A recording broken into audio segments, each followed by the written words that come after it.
Hi everyone, Jeff Scholes here from BTS.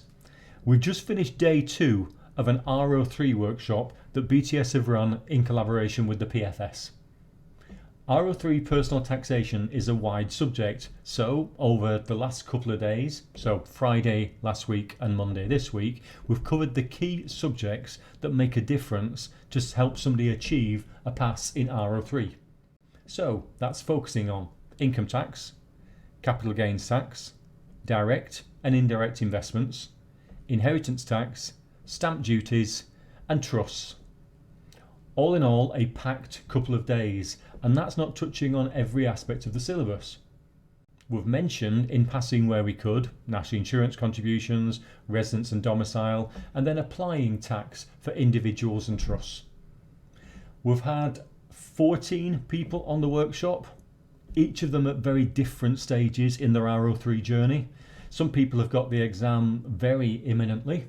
Some people are just starting their R03 studies, which has meant that the people on the group have had very different levels of experience.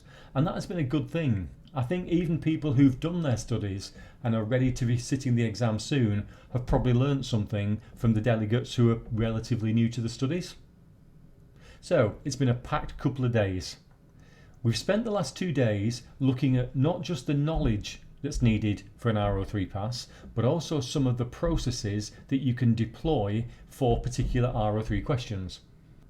So, for example, we spent quite a bit of time focusing on the steps that you'll need to go through to complete an income tax calculation in an R03 exam, so that you don't miss anything out.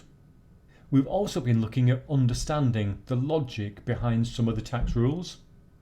Often in R03 you can look at a question and not be sure what's expected, but if you can understand the context of the question, with that understanding the question can make more sense and make it more likely that you're going to get an exam pass. So one of the reasons I wanted to publish this video is to thank the delegates that have been on the workshop over the 2 days. It's been a heavy couple of days, and I think by the end of the days some brains were pretty full. But that said, R03 is a heavy exam. So, what makes R03 such a difficult exam to pass? Well, the first thing is the time. You've got 1 hour to answer 50 questions, which in theory should be plenty. It's 1 minute 12 seconds per question. But we hear time and time again that people sit the R03 and they run out of time towards the end and are having to guess the last few questions really quickly. Often this is not down to knowledge, this is down to strategy. R03 is an exam that you need to grasp and take control of. For R03, for every question you need to initially look at the question and determine, do I know this? Is it a process I can follow? And can I do it in the time I have available?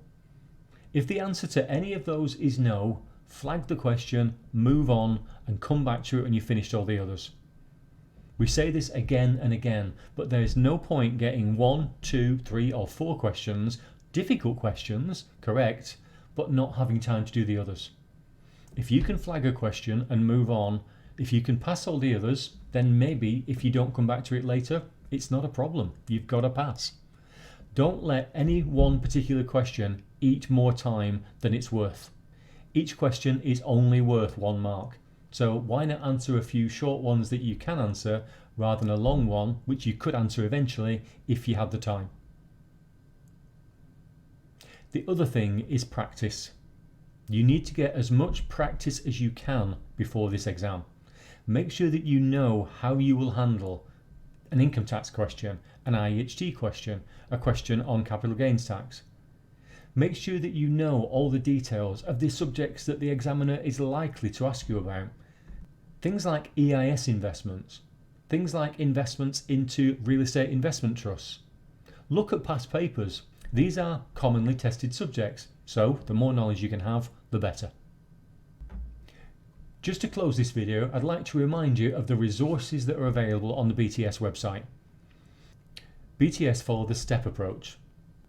The STEP approach is made up of study, using the BTS study guides, train by attending a facilitated workshop similar to the workshop that we've been running, e-learning where you can get a similar content to the workshop but at your own pace, and then P is practice using the Study Buddy exam questions.